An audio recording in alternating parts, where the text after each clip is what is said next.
Can you just tell us what you would advise for somebody who's been through this phase right to this point where they need to plan their exit? You need to know who you're reaching out to, especially when you keep being slumped, you keep being harmed, and you're hiding it. It gets to a point where you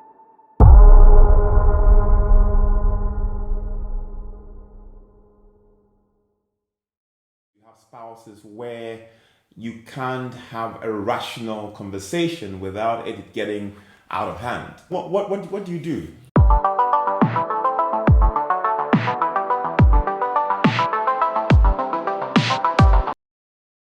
Hello everyone, and welcome to this week's episode of Against All Odds. And we are privileged to have again this week my friend Nana Ewusiwa Fynnto, who is a social worker and has written an amazing book on domestic violence. And we did the part one, and I'm sure many of you have seen it, and we've had very good, very positive feedback. So this aspect of it, the part two, will give you a little bit more insight and solutions if you happen to find yourself in that situation. So Nana, you're very welcome. Thank you. Thank you, Daniel. Good. And thanks for sitting down with us on the second time. So there are certain signs that people can look out for to determine whether they are in an abusive relationship. And in your book, I think there's about 15 signs.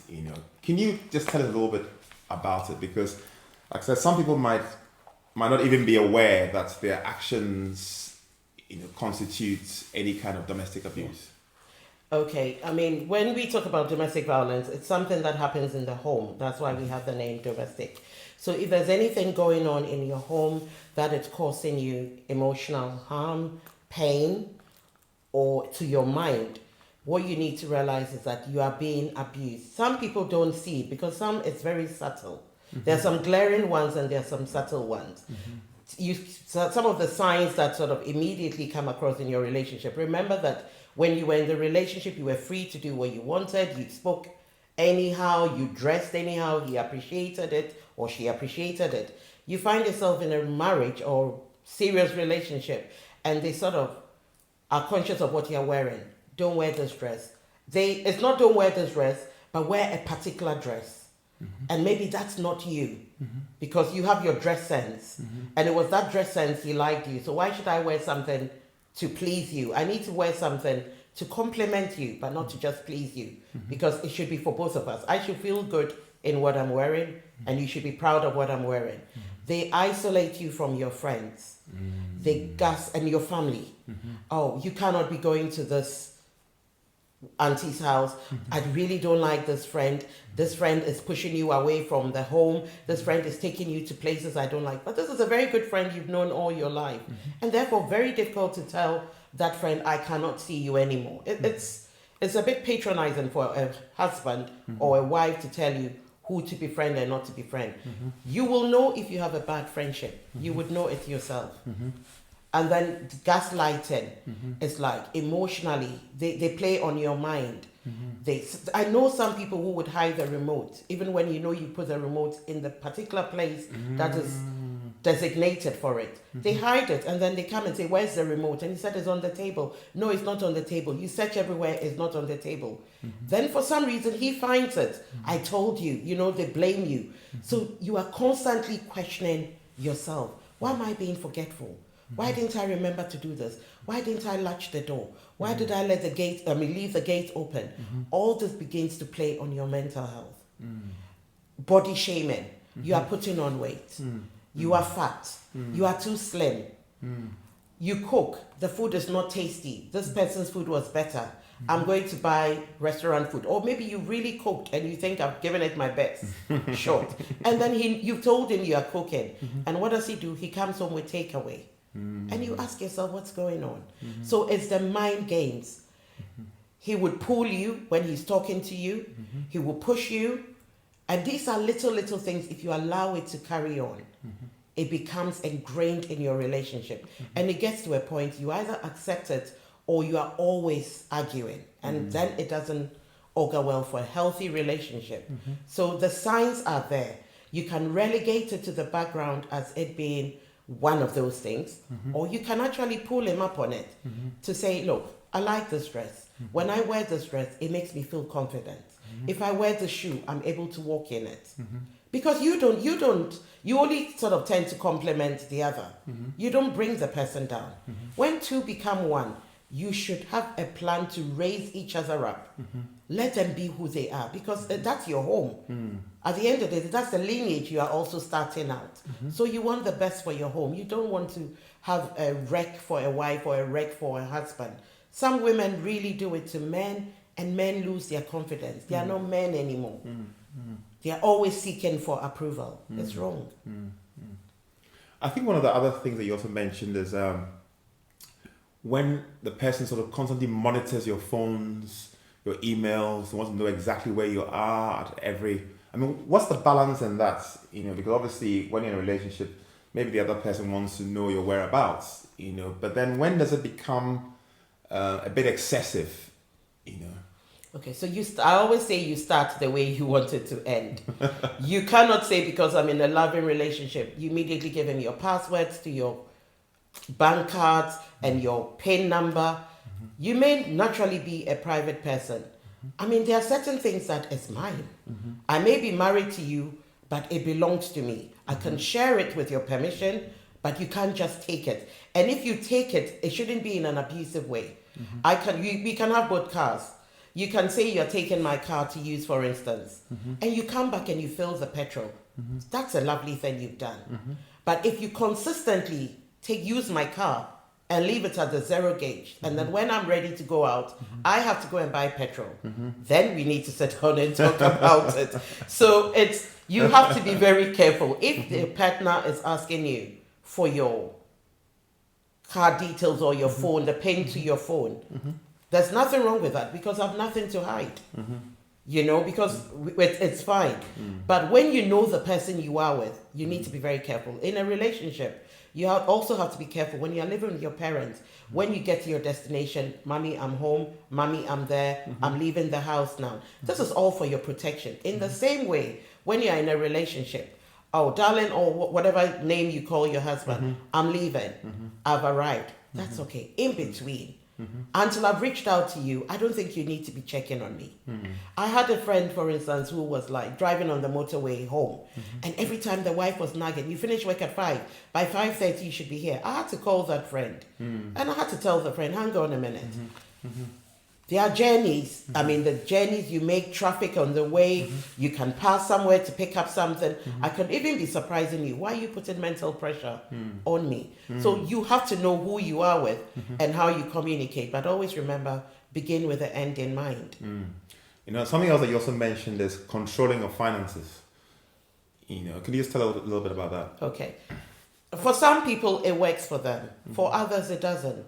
People decide that they're going to have a specific joint account. They go together and open the bank account specifically for bills in the home, which is a good thing if it's going to serve that purpose. You look at my finances, I look at your finances.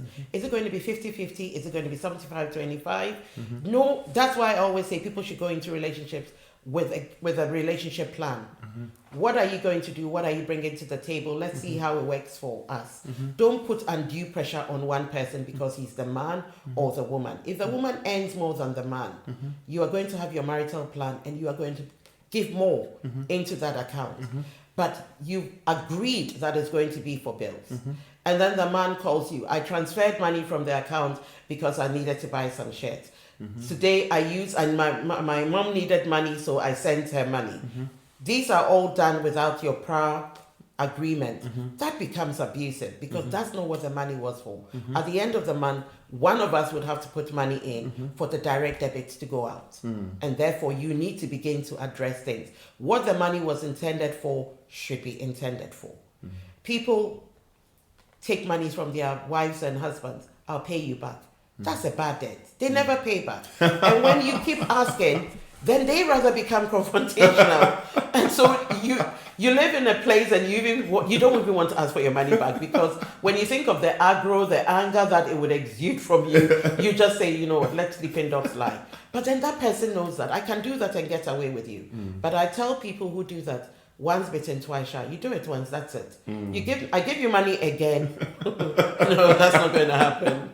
Because don't forget, they could even write a check and that check is going to bounce. So it's not a guarantee that your money would be paid back. Okay. But again, know the person. You know your partners. After being in a relationship and having communicated well, you know who you've gone in for. Don't be blindsided with love. Love comes when there's peace in the home. Otherwise, love is nothing. It's just like a Christian saying, faith without works. You have faith, but if it's not working, then the faith is not there. What about punishment? Because some people in abusive relationships actually punish their spouse. If they feel that a rule has been broken, either a spoken or an unspoken rule has been broken. You can just tell us a little bit about that.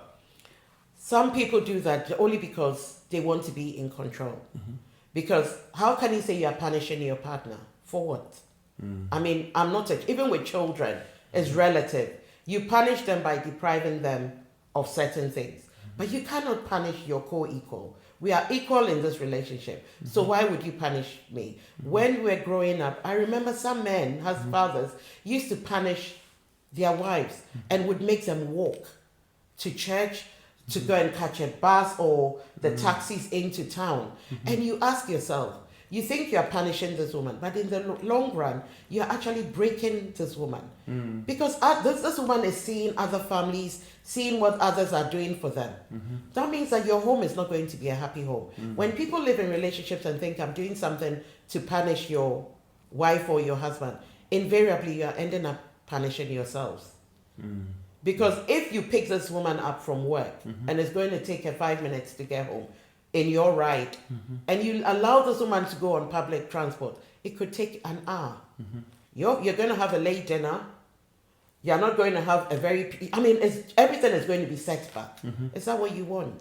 And what is your term of punishment? Because your term of punishment is a form of abuse in itself. Talk about it. Don't punish them. And what about controlling what you watch and all that? Controlling what you watch on television, what you watch on social media. Does that constitute domestic abuse? Some people do. They come home and you're watching maybe your soap or you're even listening to the news, but there's a football tournament going on and they just take the remote and change it. I don't like you. It happens. I don't like you watching Netflix. It's all. Or I don't like you watching violent games. But that is what makes that person. So you cannot really sit down and say, I'm going to control the activities you do. And even if you want to, you are not in agreement with what is being done. Discuss it and let's weigh the merits of what you want done or not done. I'm not saying that everything you want to do in a relationship is what has to happen, because sometimes it takes two to tango. So you want things to work in a relationship. Why would you sit down and watch television, daytime telly all day, when you could have tidied the house, when you could have done other things that would benefit the home?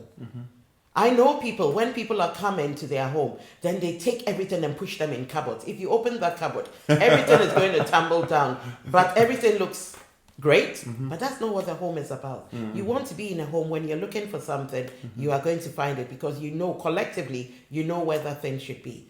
There should be no control in a home. Once you see the signs of control, talk about it. Because signs of control brings you emotional pain. Emotions is very important. It exudes joy or pain or anger. There's some kind of emotive outcome. And if it's not sitting well with you, then you must begin to think about it. So what about if you talk to the person and their response is very aggressive? I know one of the signs that we didn't speak about is also the fact that they make you think you're crazy. They make you think that your behavior is absurd. You're odd. You're not like a normal person.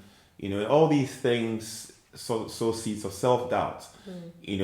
What do you do in the case where the person or the spouse who's basically dishing out the domestic abuse is not really open to any form of discussion? Because you've said a few times that you have to talk about it. You have to pull the person up about it, But invariably, from my experience, the people who have had these experiences tend to have spouses where you can't have a rational conversation without it getting out of hand, without it being blown up out of proportion. What do you do? Okay. Hello, friends. I know you are enjoying this episode, but I'd like to ask you to do 3 things for me right now. Firstly, I'd like you to subscribe to this channel. Secondly, I would like you to like this video. And thirdly, I'd like you to leave some comments in the comment section down below. Now let's get back to the episode. That science was the gaslighting. Everything you sort of said is the gaslighting in a relationship. You try to speak to your husband and he's not prepared to hear. And I know controlling men, they tell the women, this is what I want. I know what is right. So it's like, you don't have a say. But that's not what marriage is about. That's not what relationship is about. As I said in the beginning, relationship is to empower each and every one of us to be the best selves that we can ever be. That's why there's the saying that behind every successful man, it's a woman. It's not the fact that the man is so successful, but it's because the woman puts things behind the scenes nobody sees to make that person be who they are. They encourage them, they talk about it. They even give advices when it's not solicited because they feel it's the right input. But when you have a man who wants to show that I am the man in the home, or you have a woman because of their legal clout or the financial clout they hold, want to tell you that I am the one that calls the shots in the home, you find yourself in a difficult situation. And that's where in my book I talked about you try and reach out. You reach out to someone. And it could be to family members, it could be to your parents, it could be to your friends, it could be to an auntie, which is obviously a family member. But you have to be very careful when you reach out in these circumstances to these people. Your friends, you can freely talk about them, but you have to know the friend, because when you enter into a relationship, remember that I come with my friends and you come with your friends. And then we have some common friendships we make as a result of the relationship. So who are you reaching out to? If I reach out to my own friend who is not an objective person, that person is going to side with me. When I reach out and I'm going to sort of promote my agenda by saying what I think I want you to hear, again, your friend or your family member can only advise you on what you want to hear, because you haven't said, I did this and that's why my partner did that. I said this and that's what it infuriated him for him to react this way. People tell stories and they don't give you the bigger picture. So when people are advising, they can only advise with what you've said. So when you are reaching out, you need to be ready to reach out to the right person. Personally, I wouldn't reach out to my mom, because my mom has my back and my mom is not going to see me doing anything wrong. Right or wrong is right to my mom. So you wouldn't reach out to my mom. And even with my siblings, I know which of them to go to, because they would give me a very honest account and maybe sometimes even blame me to be a better person. So you need to know who you're reaching out to. And when you've reached out to these people and it's not helping, that's when you tend to reach out to professional support. And when I say professional support, you're going to look into social services. You're going to call out to the police, especially when you keep being slapped, you keep being harmed, and you're hiding it. It gets to a point where, look, makeup is not doing it. It gets to a point emotionally as a man, you are breaking down. You can't even talk like a man anymore. You have a very defeatist attitude in almost everything you're doing. And the only vent that can come out is anger, not in the home, but outside your home, which is not making you to be the person. And you have friends telling you, you've changed. Why have you changed? Good or bad? So you reach out. But you reach out to maybe the police, social services, you reach out to your church members, to the imam, to the Jewish leaders. You reach out to all these people and it's not helping. You reach out to like men of faith, as I've just said. You reach out to voluntary organizations. You can even reach out to men of good standing in community. Your Bible study group, while you pick out someone that you think, I can talk to that person. And all these people would give you advice, but the advice they'll give to you would be based on the information you've shared. Some people even opt not to talk to anybody, but to go out for professional help, such as counseling. It's very interesting. You can have counseling for your own good in terms of coach. Some people would call it, I mean, I wouldn't want to call it coaching, but you go and speak to a coach, a relationship coach. this is me. I want to make myself better. But you go to the coach, letting them know this is what I am doing that I think is not auguring well for my partner. So you want to better yourself. But if you go to the level of looking for counseling or mediation, your partner should be ready to go with you. There's no point you going for mediation when the other spouse is not ready to go for mediation. Then don't bother. Don't throw money away by going for counseling or mediation if the partner is not going with you. Because it's not going to work well. You come in and it will be long suffering for you, and you feel more abused and let down than even before. So when you want to reach out, you are reaching out because you want things to change at home. Don't reach out, or you want to change for yourself because you know what you are doing is abusive. And as I've said previously, people do these things without necessarily knowing they are being abusive, because that is the life they had with their parents. That is what they witnessed when they were growing up. They don't see it as an abuse at all. But then you marry someone coming from a different perspective, background, and they are picking up on these signs. And you want a happy home. So when you are seeking for help, look at it that way. Don't be shy to say, look, this is what I did growing up. And some of us living in the Western world, we say this is what we knew. Physical chastisement for children was not the end and be it all. But then you do realize that when you chastise a child, you are putting them down. It makes the classroom and outside bullies to take control of your child. So don't physically manhandle your child. Talk to them so that they can be better persons out on the playground. Nobody can bully them. So when things happen, it happens for a reason. But one thing I would always say is, don't take abuse because abuse is a choice. No matter how you lived your life, this is your life. You lived your life differently when you had parents. You are now the parents in a home. You want to change it for the best so that that cycle is not repeated. So you have a choice to change it or a choice to maintain it. If the ball is in your court. Yeah. Well, I mean, one thing that I picked up from what you just said is that when you're reaching out, it's important to reach out to somebody who's impartial, and that in itself has its own difficulties, because some of the people you've mentioned, by virtue of their relationship with you, are not likely to be impartial, And something else that you mentioned, especially when you said going for professional counseling, because sometimes the abusing spouse, in their attempt to portray themselves as good people, would even dress up. The way they come for the counseling, it would be sharply dressed in a suit. It's like this person can't hurt a fly. It's like all the accusations don't marry up with the image that they project. How would you advise somebody who's being abused to address some of these attempts to appear credible? Yes. Yeah. I mean, it happens. You have these men or women, narcissistic people, that they portray they are the good ones. Some people in the home are terrible to live with. They do things for people outside, and their family members do not even know that maybe dad or mom can smile and joke like that, because it doesn't happen in the home. But to outside, should I say nieces and nephews or your friends' children, oh, maybe Uncle Daniel or Auntie Nana is the best thing that happened to them, because they have a different relationship, and your family members are afraid of you. When you walk into the home, they are diving for cover.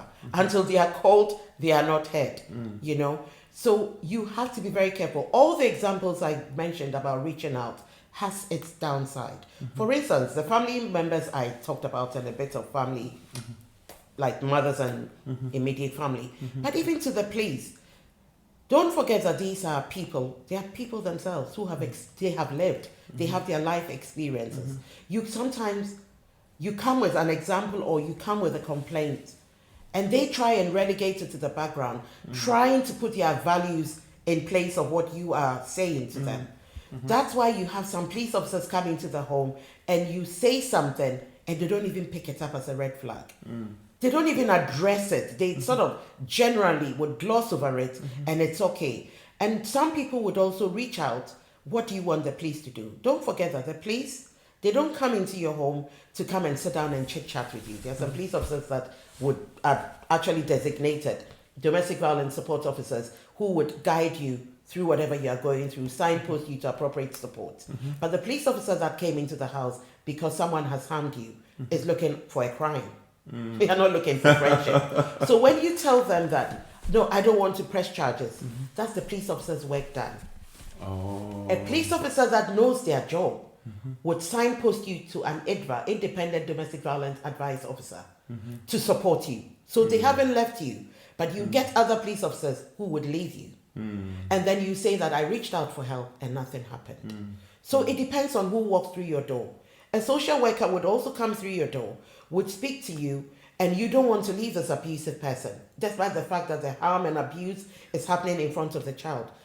If my remit is to protect the children in the home, I'm no longer looking at what you're going through, but I'm looking at the impact on the children. Therefore, I take certain actions that would come across to you as being even, I feel even more penalized, reaching out to social services. But we also have our roles and remits and what we can do. You go to these voluntary organizations to support you. They also have a limit. Some of them take only women. In this country, some of them only are supportive of Asian women. Some of them are supporting people with just mental health. Therefore, when you reach out to those organizations, they cannot help you. That a good one, again, would signpost you to more. That's why we have all these call centers. You call them, and they shouldn't just listen to your problem, but they should find ways of solutions. Okay, I can't help you, but this person can. Try and call this number. Call that person. So it all depends. You reach out and it depends on what you can get. But yes, some narcissistic men would actually be in suits, would talk slowly, would do everything to aggravate the other partner. And then suddenly, that person sees you as the aggressor. And therefore, invariably, you could be the abuser in that home, causing whatever is happening to happen. But when two can play the game, we all keep quiet and tell our stories, and then it goes. But don't get yourself in a situation when you are going for help to suddenly become the aggressor. You can always get your point across without necessarily being more abusive or without making it worse. I know people who, and don't forget that it can get worse. Just like boiling water, it's going to bubble up, but it's going to settle. So get the emotions out, but be ready to stomach a resolution. So you find yourself at a crossroads, in an abusive relationship. Maybe you've had 2 or 3 children, or even 4 children, and the signs are there. You've tried mediation, it's not working. You've reached out to friends and family, it's not working. You've reached out to social services. You've even gone for counseling, and the red flags are still there. So you're at a kind of a crossroads. Maybe you have you have property, you have shared investments, and there's also the societal impacts, because in the eyes of society, you're seen as a perfect family. The neighbors, see you in a certain light, and you are at this crossroads where within yourself, you're deeply unhappy. You don't see a solution in your current to your current predicament, and then also you're worried about the impacts taking a drastic decision might bring to the family, the effect on the children, wider family, neighbors, and all that. So you're at a crossroads. What do you do when you're at a crossroads? Yeah, when it's a very difficult position to find yourself in. When you try to reach out for help and nothing has happened, the behaviors hasn't changed in the home, you're still experiencing abuse in your home, and the bottom line is you're terribly unhappy. But then something is still keeping you're staying put in that relationship. Maybe because of your children. Maybe because you still want to remain as a missus. Or you're thinking, look, the longevity.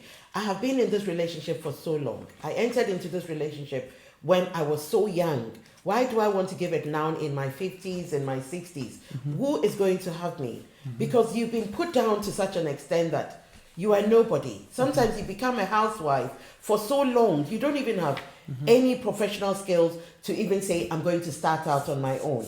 And you're thinking, am I going to sit in a classroom to learn a new trade, a new skill?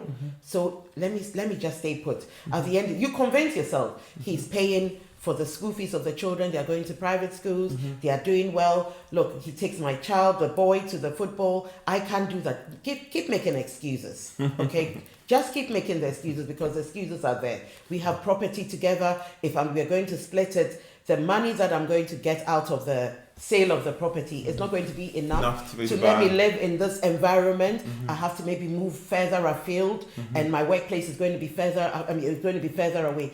You are in a dilemma. You are in a crossroads for real. But then you are going to equate it with the abuse you are taking. You are going to take it with your mental health. Some people stay there to their death. They get killed. And when you killed, everything you're trying to protect, of what relevance is it to you? Even if it's impact on your mental well-being, of what relevance is it going to be to you? Families, parents stay together for the sake of the children. But these children are witnessing this abuse. You are breaking your children. You are putting them in an invidious situation where you either want them to take sides in a physical altercation between you and your partner, where they can end up being hurt. You are going to sort of ingrain in them a perception that they could also take on into their relationships in future. So you need to really reach a breaking point, and that's what I say. When you've reached out and you know what is making you stay in your relationship, you need to reach a breaking point where you can take it no more. And the interesting part is that breaking point is everything you wanted to protect. You wanted to protect your children, but now the abuse is taken onto an elder child, your daughter, your son. That I can't take. I can take the abuse from my partner, but not when you're slapping my children around for the sake of your abuse. That becomes a different story. Financially, you've been controlling. I've accepted it. But now I have nothing to lose. There's no money in the account. I'm literally begging you to give me money to buy maybe something as trivial as sanitary pads, yes. Or even to have my hair done. Thank God for the life we have now, where we have our hair all matted and it's a style. But some time back, it wasn't.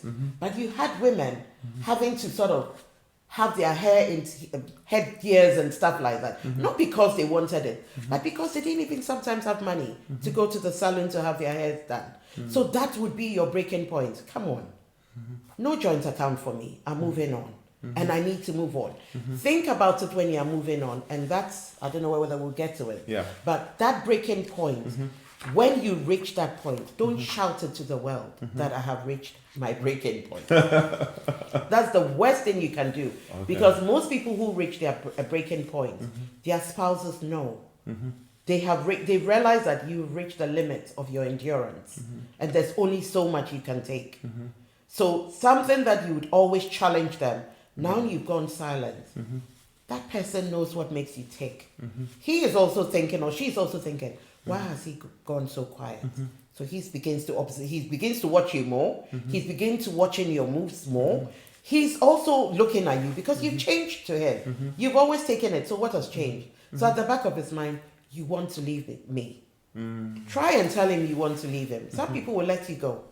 Others will not let you go. And a higher percentage, about 70% of women who leave their relationships get stalked by their partners. Only because you are gone, but I'm still in charge. I want you to know I'm watching you. And it breaks them.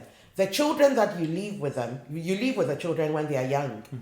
Then they use the children as bait. They know you don't have the financial means to take them to court. But then they are going to drive you through the law courts. And some of the times the men even do this, knowing they don't necessarily want the contact with the children. They just want to break you. So they will take you to court. They would win or get whatever they want. Their children are waiting for you to come and pick them up for contact. And they don't come to pick these children up. They are, everything they are doing is to harm you. Physically, you may not be in their space, but emotionally, I still have control over you for the sake of the children. So I tell women and men in that situation, these children are their children as well. let them go. And when they go, don't bother trying to chase up and call them and check on them. They are with the other parent. Whatever happens, let them be. The only time you will step in is when they come back home and raise allegations of abuse, or you see marks. You call the right professionals to be involved. But do not take it upon yourself to check on your children when they are with their mothers or fathers. It's 50-50% at the end of the day. So it's not you being in control. Not at all. So Yeah, one of the other factors or signs of controlling behavior is when the controller or the abuser doesn't want the other person to work, and that kind of dovetails into what you just said, that it creates a sense of dependency, in a very subtle way, because you're dependent on them for the most basic things, and that in itself gives them a voice, a controlling voice in your life. Yeah. Okay. And again, you have your marital plans. It doesn't augur well for you to be working when we have younger children and we are going to be paying for childminding, which is even going to be more than maybe your how much you're earning. So it doesn't make sense to be working. But then there should be a timeline and a plan that these children are going to be of this age, and I'll be working towards Going back to work or setting up my own trade or my business. And the fact that your partner is at home does not mean that that's their place. You can give them some kind of allowance to make them take these children out. I've seen mothers and even sometimes fathers in situations where when the ice cream man is around, the children are asking for something and they cannot afford it. Because the dependency did not factor in the fact that it will be a sunny day today and I'll go out and the ice cream van will be around and my child is going to ask and I can't afford it. That breaks the person. Because if they were working, they wouldn't have to ask the other partner. So you need to know what your family functioning is like and help the person out. The fact that I'm a stay-at-home mom does not make me the servant in the home, willing to do everything. When you come back home from work, yes, you are tired, but I, being at home, have been equally tired. That is, if you've done your household chores. I know people lie on the couch all day in their 90s and their partners come to meet them. You are calling trouble for yourself, if I should say, because it's just not nice. The kind of lovely person, the way you used to dress and everything, it's not what you're seeing on the couch. You are still your same person. Take control of your life. Don't go into a relationship making somebody tell you who you have to be. You also have your values and you're going to live up to it and more. Okay, so you've identified the red flags, you've reached out for help, and you've even gotten to a breaking point, and a breaking point could also be, as you said, where the other person drags you through court, and prolonged and distracted attempts to frustrate you in reaching like childcare arrangements and all these kind of things, all designed to break you up emotionally. And you've gotten to the stage where it's like, look, I've had enough. Okay, I need to get out of this situation. Okay, so maybe you're probably still cohabiting or staying in the same home, or one person's away and comes back. There's a lot of tension, there's a lot of acrimony in the home.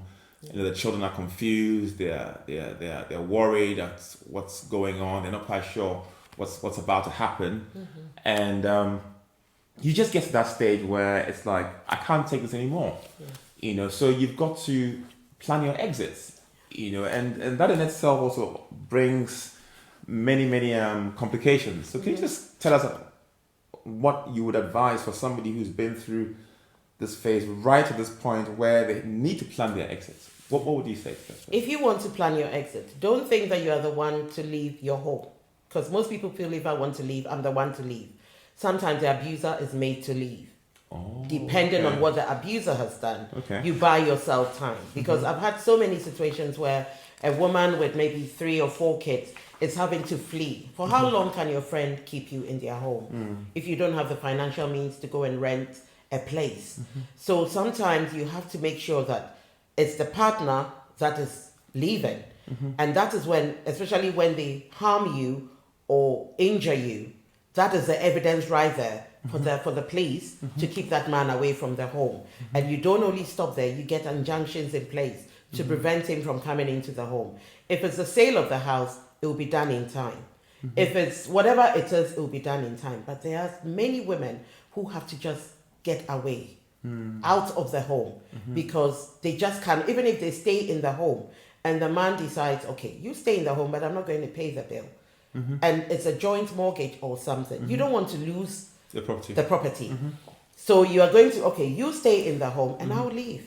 But when I leave, you have to put steps in place that the children get supported. Some people don't support their children. So you plan your exit. And it takes a long time, about 2 to 3 years, for someone to even realize they are in an abusive relationship to begin to be reaching out. But it's for some people, it even takes longer for them to move out of the relationship. And I always say that plan your exit. That's the only time I would advocate for secrecy in a relationship. Plan it. Look, that's when you are so strategic. Even your family members are telling you you are dangerous. But yes, it's better to be dangerous than to be killed because you are at your most vulnerable self when you actually want to move. And I'll put this lightly, when you want to move away from your prey. You are most vulnerable. And what you need to then do is always make sure that you have your phone charged.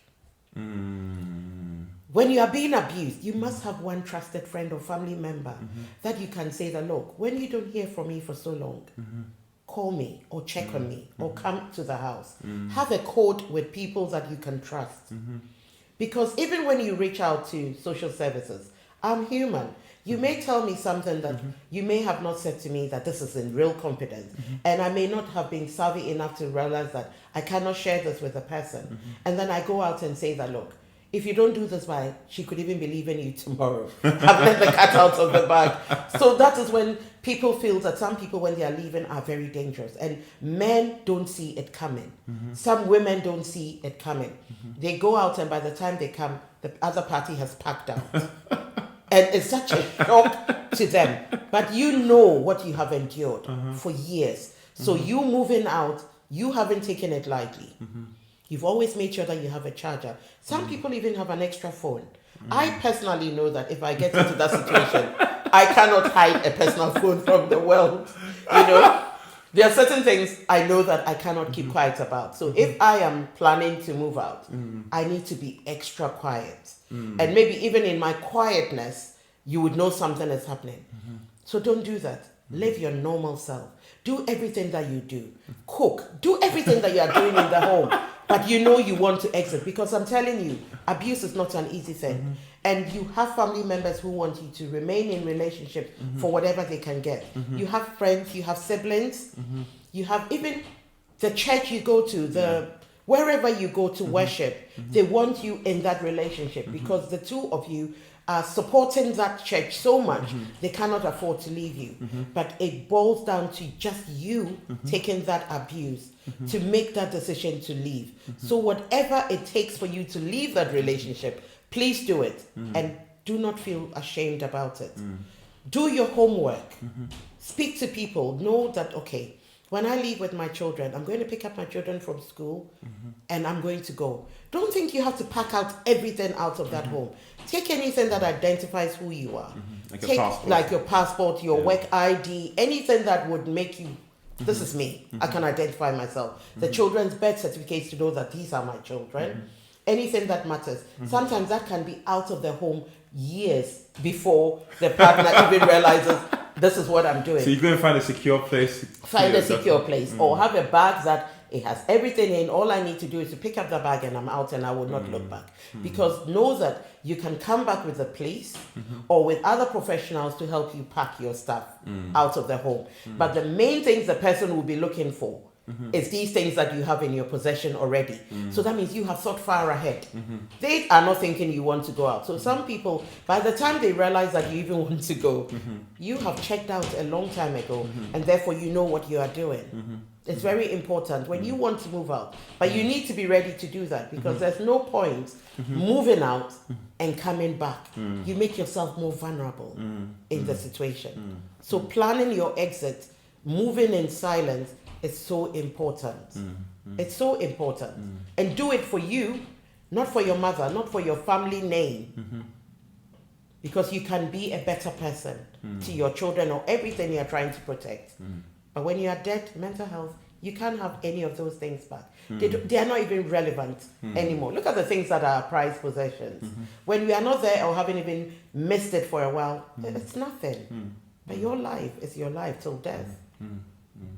Yeah, I mean, when you talk about planning your exit, I'm just kind of thinking of somebody sneaking out in the middle of the night, grabbing the children, and hoping that the other person doesn't wake up, or maybe the person goes to work and you've planned everything, and then you leave and you go and pick up your children from school. But it seems like you, as you say, you've got to have a plan. Yeah. You've got to have to know that, okay, this is where I'm going to. You've got a place to stay. Maybe you've got a refuge for abused friend's home, a family home, or something like that. Even if it's temporary. Yeah. But you shouldn't leave and not have a place to go. Yeah. You didn't say, look, I've had enough. I don't have anywhere to go, but I'm leaving anyway, because that's not very wise. Some people's threshold tolerance for abuse is very limited. Maybe there are other forms of abuse that you sort of tolerated, but it took that physical lash out to you, and that was your breaking point. I'm not having it. I may have taken all the other signs of abuse as and I'm looking at it in context and thinking you're right to do this, you're not right to do this, but I'm still moving on with you. So some people also find themselves in a situation where they have to leave and check into a hotel. And those are the people that should immediately contact the police. If you are living in an area where you can safely call the police and let them talk you through, go back to the home and immediately pick up certain things. But never leave a home when you know you are being abused without the necessary things that identifies who you are. Because I know, or even make photocopies of things, even your husband's passport. I can't take my husband's passport or my wife's passport, but I'm going to photocopy your national insurance number. I'm going to photocopy your passport details, because these are things that you may think is nothing, but at some point it may be form filling or something. Eventually you'll get there, but it eases whatever you want to do. Right. So you don't have to go to the person and ask for. He wouldn't give it to you. When you moved out, he would. That would be his tactics of stalling you deliberately, wasting your renewing time. The children's passports, and it's like, exactly, you want this information and you can't get it. You can't get it, and you have to be very careful as well. Especially when you have children and you are not married, and the man has a passport or the woman has a passport, and you want to travel with the person, your children, and he's saying you are not having it. You cannot go and get another passport for your children, because the passport office knows there's already a passport that is in the system that is live. So you need a letter from that person and you never get it. So that means that journey is going to be done without your children. So you need to thread very carefully when you are doing these things. It's something that it's a choice for you to do. And when I say choice, people say people in abuse don't have a choice. Everyone has a choice to stay or leave. When you leave, it's down to your circumstances, because the circumstances we find ourselves in is as a result of the choices we have made. And I always say that we have to remember that. Every choice you make has a repercussion, and the repercussions is what we are living with. So, and your response to those repercussions is what would mar or break you. So fantastic. Anyway, Nana, thank you very much for your time and for your expertise and for your inputs into this conversation. I found it very enlightening. And for those of you who are watching, we're not saying that you need to exit your relationship. What we're saying is that you need to be informed and have the requisite red flags so that you can identify whether you're in an abusive relationship. There's help out there. You need to plan your exit. You need to seek counsel if possible. If the situation is not changing and you reach a breaking point, then, like I said, you need to plan your exit. And then there's ways of doing that, which we've discussed in this episode. So thank you very much once again. And like I said, she's written a wonderful book, My Home, My Hell, Should I Stay or Should I Go? And I'd encourage you to get a copy of this book. I think it's on Amazon. It's on Amazon. It's on Amazon, and in Ghana, it's on Book Nooks. Okay, and Book Notes, okay. Yeah. So definitely I'll recommend that you get a copy of the book, and don't just get a copy of the book and put it in your house, but get a copy of the book and read it. One of the things, like I said, I've picked up in this conversation that many of the signs of abuse, some people might not even know, that telling your wife not to go to work is actually a sign of domestic abuse, or monitoring the person's movements, or looking at the person's phones and emails and things like that. So let's do our best to preserve our relationships. And I believe that this information that has been shared so expertly will help us on this journey. And as we bring this episode to a close, I would like you to do 3 things for me. First of all, I'd like you to subscribe to this YouTube channel. And it's very important. We did an analysis. We've only been going for a couple of months actually. And the feedback has been positive and all that. But we analyzed our numbers a few days ago, and we saw that only 85% of people who are viewing our material have not subscribed. Okay, which is a very high percentage. And most people are just reading for free, and we're not charging you any money or anything like that. We're just saying that help us to build this platform by subscribing. Okay, and then secondly, I'd like you to like this video if you've liked it, you found it useful. Like it. It's very, very important. You might think it's irrelevant, it's not necessary, you don't have time, but it makes a huge difference when the video is, you click on that thumb button saying that I like this content. Okay, and then thirdly, I'd like you to leave some comments, about what you heard in the comment section below. It's all very important. Subscription, liking, and comment. It's very, very important because it drives the YouTube algorithms and will help this platform get bigger and bigger and bigger.